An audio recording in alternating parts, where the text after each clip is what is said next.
2 diabetes is a global pandemic of non-communicable disease, and India has over 77 million patients already. Medical management, which is effective, is the key to prevent complications and improve the quality of life of patients. Myself, Dr. Ashwini Joshi, from Aloha Lifestyle Reversal Clinic and Dinanath Mangeshkar Hospital, a practicing diabetes specialist. Today, it's a pleasure to interview one of the eminent and senior-most diabetes specialists of the city, Dr. Suhas Erande Sir, who is going to discuss the rationality of combination of SGLT2 inhibitors and DPP-4 inhibitor combinations. Over to you. Thank you, Dr. Ashwini, and a good morning to all the people who are getting here.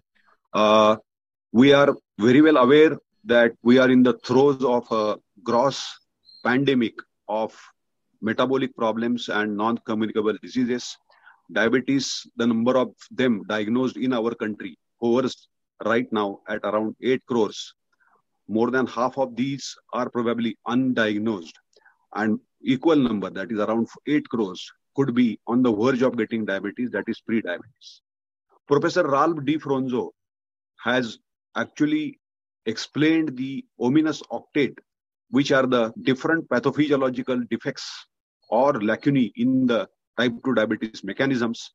And when we treat or manage diabetes, it is better to have a pathophysiological approach using initial combination therapy, which addresses different facets of the ominous octet pathophysiology. Multiple drugs combos can be required to address various pathophysiological defects, and drugs that target the known pathophysiological defects help counteract each other's side effects are always better to be combined.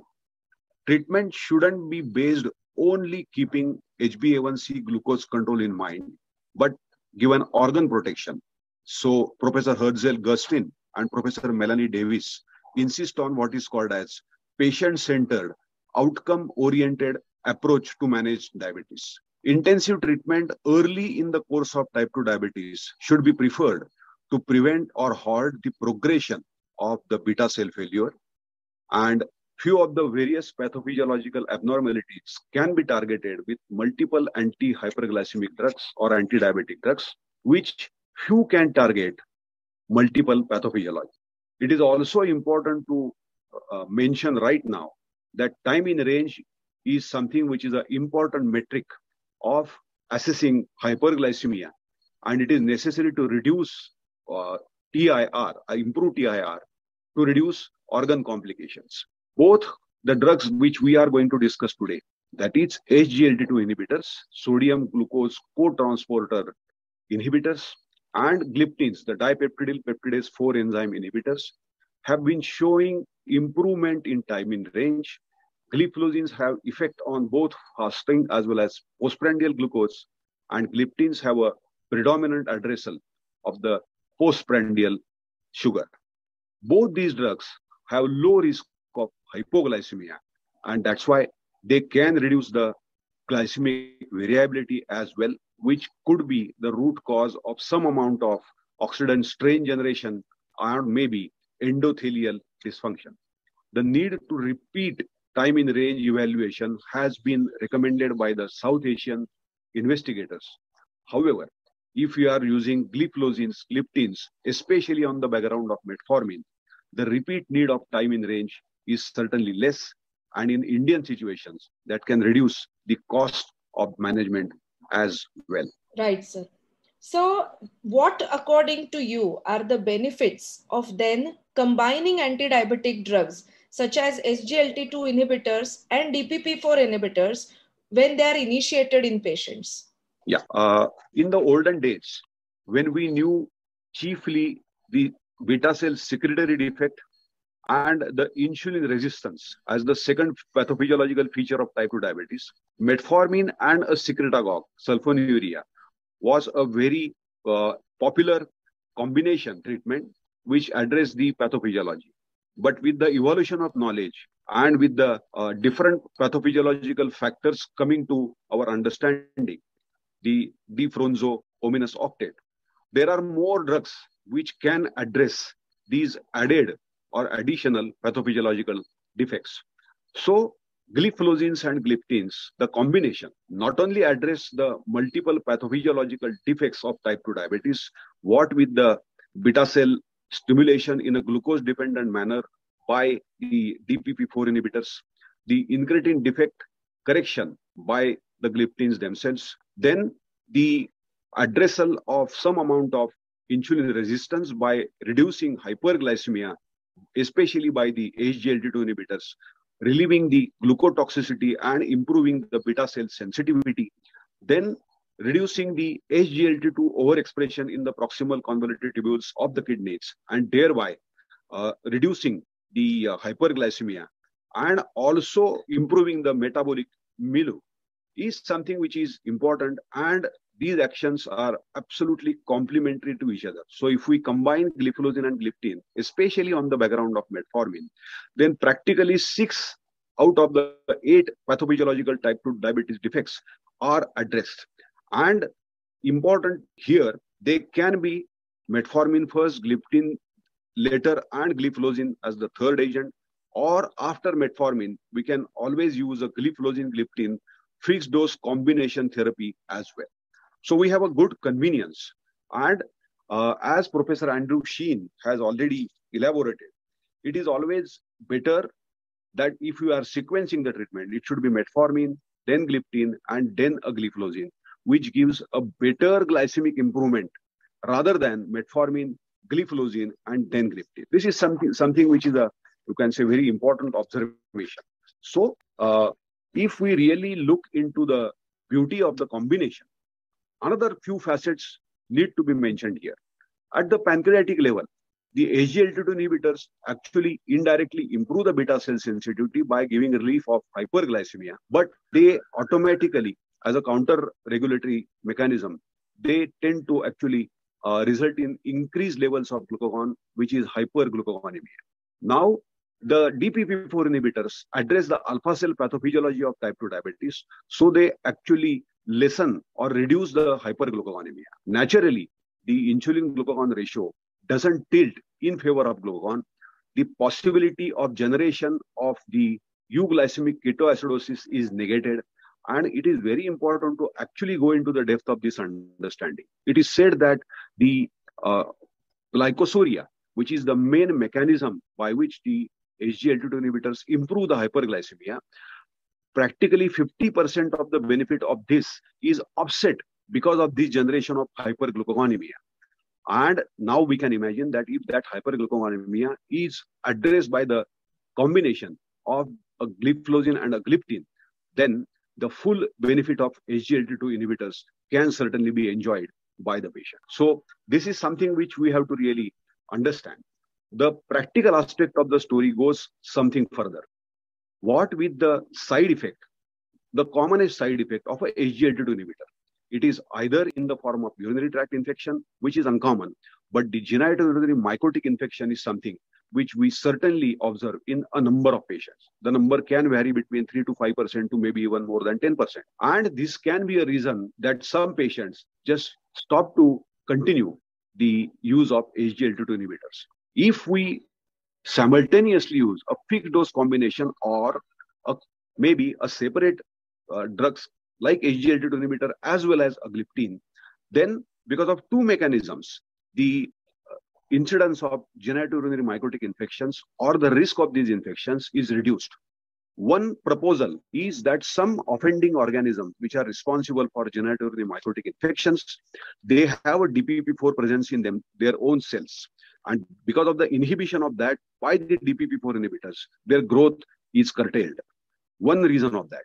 There is another reason that the DPP-4 and SGLT2 proteins, their interaction at the level of the kidney tubules, the proximal convoluted tubules, that itself is something which can abate the risk of genitourinary mycotic infections. So these two mechanisms certainly make the combination of gliptin and gliflozin not only very well entrenched pathophysiologically, but in practice, the side effect also is curtailed. And pathophysiological level, hyperglucagonemia of gliflozins is reduced by the simultaneous use of DPP-4 inhibitors.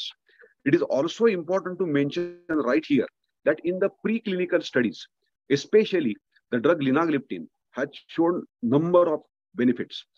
For example, it helps reduce albuminuria, it helps reduce inflammation and oxidant strain, it reduces the hepatic fat content, improves the endothelial function, it actually improves the wound healing as well. And especially linagliptin has been shown to improve diastolic dysfunction, which is typical of diabetes, and the fibrosis markers of uremic cardiomyopathy also are reduced.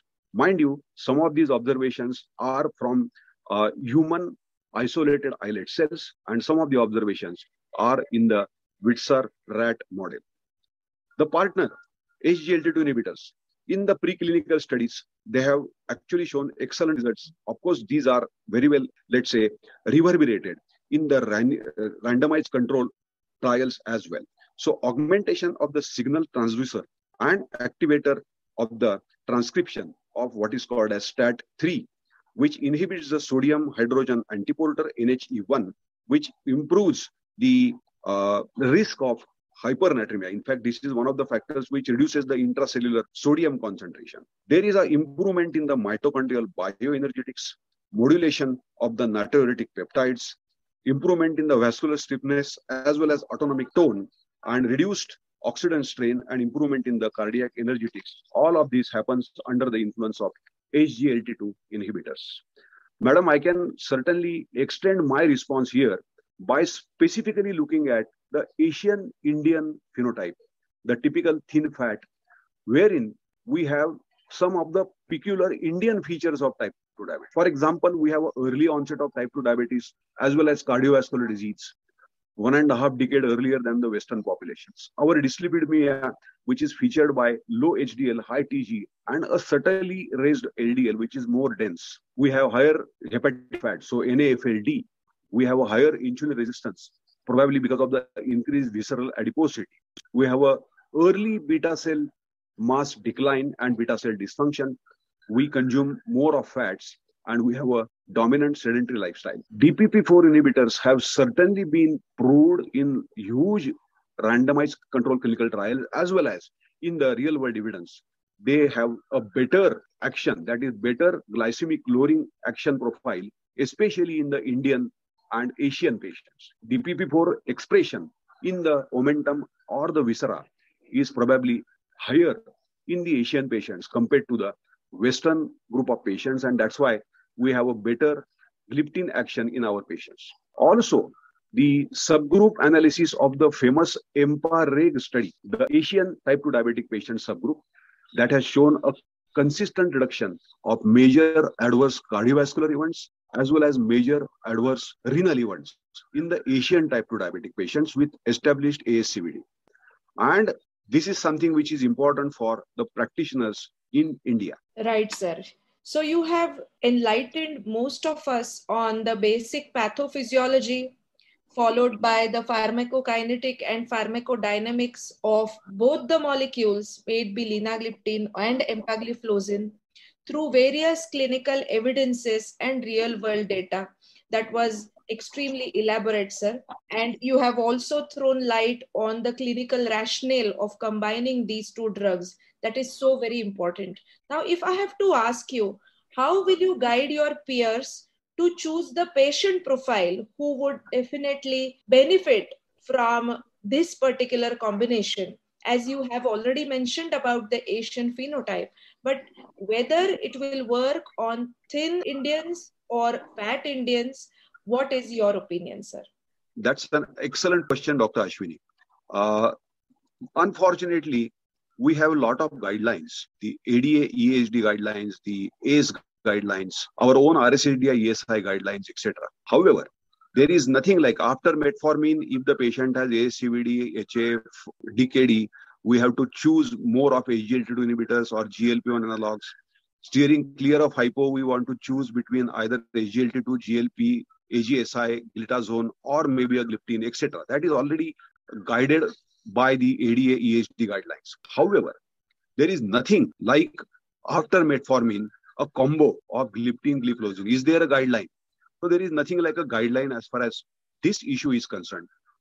And it is important to appreciate actually that we have certainly got to give preference to these drugs simply because the combination also to simply because metformin, gliptin, gliflozin, that sequence that steers clear of hypoglycemia. And probably this is a bill which fits all our patients. Nobody likes hypoglycemia, neither the patient, patient's family, neither the consultant. So this is something which is a very clear indication of choosing these drugs. Now, I can give you some of the important, let's say, details of the same. For example, if we have to manage a type 2 diabetes and if we have already started with a lifestyle modification and maybe we are now contemplating starting off metformin. So this is a treatment naive patient. And let us say that if the patient is not able to tolerate metformin or metformin is contraindicated or maybe because of the reduced eGFR or whatever, and his HbA1c is more than 8%, certainly he requires a combo, and preferably a combo of a gliptin and a gliflozin can certainly come handy in these situations. There could be another situation. Here the patient is on metformin, but for the other modalities, he is not exposed, so he is treatment naive except maybe on-board metformin. His HbA1c is more than 9%. And we know that this is a situation where a combo of a gliptin and gliflozin certainly can be handy. Let me share with you a very recent publication which actually has used something which is a step ahead of what I am talking. The patient is already on metformin and sulfonylurea. The patient's HbA1c is at least more than 8, but not more than 9. So between the 8 to 9 window of HbA1c. If we use a gliptin-gliflozin combination here, then the HbA1c can certainly be reduced, and practically 50% of the patients can achieve a HbA1c target of less than 7. In fact, 20% patients achieve even a less than 6.5 target also. And the gliptins which are used here is generally either sitagliptin or linagliptin or vildagliptin. The gliflozins used here are either dapagliflozin or empagliflozin. And this is a recent publication of April 2022. So this is something which can certainly come handy. Then there could be another patient type who is uncontrolled on metformin and HbA1c is just refusing to come down. And the patient actually, you are actually concerned whether this patient, because of the irregular lifestyle or whatever, he is more at risk of hypoglycemia. So though his HbA1c is high, maybe 8.5 or so, you can certainly use a combination of SGLT2 inhibitor and a gliflozin. Another way of looking at it, if you have already got a patient who has been set with some kind of nephropathy or some amount of heart failure or maybe a ASCVD, then an appropriate combination, for example, empagliflozin, linagliptin. This is one of the most, you can say, appropriate combinations because empagliflozin already has proved its meritocracy in the reduction of MACE and MARE, that is major adverse renal events. Linagliptin has also been proved to be in the Carolina and Carmelina trials. It has been proved to be useful, at least neutral as far as any harm to the cardiovascular system is concerned. And for albuminuria, it certainly works in a different mechanism to reduce the albuminuria. So if we are imagining selecting a combination of gliflozin and gliptin, then we have empalina, dapasaxa, R2-sita, rimovilda, and canateneli available on the world platform. Of course, R2-sita and canateneli are not available in India, but remaining 3 are there. We can expect a patient who is on metformin or a patient who is drug naive. We can expect at least 1% or even more improvement in HbA1c by any of these combinations. And it has been proved in huge real world evidences, especially in the Japan and some other Eastern Asian countries. It is important to appreciate that if we are looking at a drug naive patient, metformin not tolerated or contraindicated, HbA1c more than 8, you can start a gliflozin-gliptin combination. If the patient is on metformin and HbA1c is more than 9%, again, we can start with a gliptin-gliflozin combination here. And patients who are reluctant to go on insulin, they are on metformin-sulfonylurea combination. Here also, you can imagine a gliptin-gliflozin combination and EMPA-DAPA on the background of glimepiride metformin, especially, and vildagliptin, sitagliptin in different combinations. They have been actually proved to improve the HbA1c from as high as 8.5 or maybe even 9 to a target. More than 50% patients are successful in achieving less than 7% in this 4-drug or quadruple therapy scenario. And this is a very late publication, April 2022. So I believe that if a patient is thin, body mass index is low, we should be cautious as far as the SGLT2s are concerned. We don't know whether the beta cells are sufficient, but gliptin certainly can be there. We are viscerally fat. So this is something which we have to bear in mind. And if the patient is either a normal BMI or a body mass index more than 27, which is overweight, obese category as far as the Asian Indian people are concerned, we can certainly use the combo as well. And this is something which can be handy as far as our day-to-day practice is concerned. I believe this addresses the question you have in mind, madam. Yes, sir, indeed. And you spoke lots about how we can achieve a target HbA1c, keep the patient in a time in range. We want a drug which is weight neutral or maybe weight loss, how it can be cardiovascular safe, and we also do not want hypoglycemia. So looking at the so many options available to treat the patients when it comes to combining SGLT2 inhibitors and DPP-4 inhibitors. So what is your clinical experience with especially empagliflozin and linagliptin fixed drug combination? And what is the rate of observed incidence of hypoglycemia while using this particular combination, sir? Two aspects of the question. The first, if there is a established organ complications, and it may not be every time a ASCVD, where EMPA of course comes on board as a drug of choice, but somebody who is a newly diagnosed, or maybe he is a diabetic duration of some time, then because of the special mechanisms of action of both these drugs, both empagliflozin, which acts completely independent of the beta cells, etc., they act at the level of the proximal convoluted tubules. Any duration of diabetes, newly diagnosed 2-year-old, 5-year-old, or a long-standing diabetes, maybe even on a insulin therapy, we can imagine using empagliflozin and even linagliptin also, simply because they are helpful at any duration of the type 2 diabetic situation. Two, if there is a secretagogue on board, or if there is insulin on board, with the induction of EMPA-LINA combination, or maybe EMPA or LINA in isolation, we have to actually curtail the dose of, take back the dose of the secretagogue sulfonylurea, or maybe we have to reduce anticipatory, maybe even anywhere between 10 to 20% of the dose of ongoing insulin, so as to avoid the risk of hypoglycemia. So that's the second part of your answer. Coming again back to the first part of the answer, the important issue here is EMPA-LINA. Both the drugs have been shown to be, EMPA has proved to be extremely successful as far as the reduction of cardiovascular deaths are concerned. 38% reduction of cardiovascular deaths, even in patients who have established ASCVD. They reduce the relative risk of heart failure, new onset heart failure, by at least 30%, reduction of heart failure hospitalization by at least 33%. And they have also been proved to be safe and helpful for progression of albuminuria. They revert the albuminuria to normal albuminuria, and the relentless decline of eGFR also is halted by empagliflozin. So the renoprotection is proved. Albuminuria reduction has already been proved by linagliptin. Linagliptin has proved its cardiovascular neutrality in the Carolina trial. So considering all this combination, EMPA-LINA, is something which is extremely, you can say, rigorously RCT backed, and it is something which my own experience is, it is the best combination available as far as the SGLT2 and gliptin story is concerned. The remaining dapasexa we already have alluded to. Rimovildal, not literature backed most of the times. Rimogliflozin has been in use, but it's a scientific foundation or scientific publications which back rimogliflozin are not as robust as maybe for Lina, Sita, Vilda, Sexa, etc. So from that point of view, the science also backs EMPA-LINA, and my own experience, whatever is there, certainly it also backs EMPA-LINA.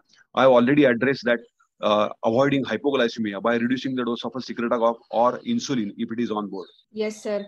So a perfect combination which we would use for anybody who is newly detected diabetes, from that spectrum to somebody who has got advanced diabetes with nephropathy, with cardiovascular disease maybe. So it was such an elaborate discussion from your end on this particular combination. Thank you so much, sir, for this. Thank you, madam. Thank you so much.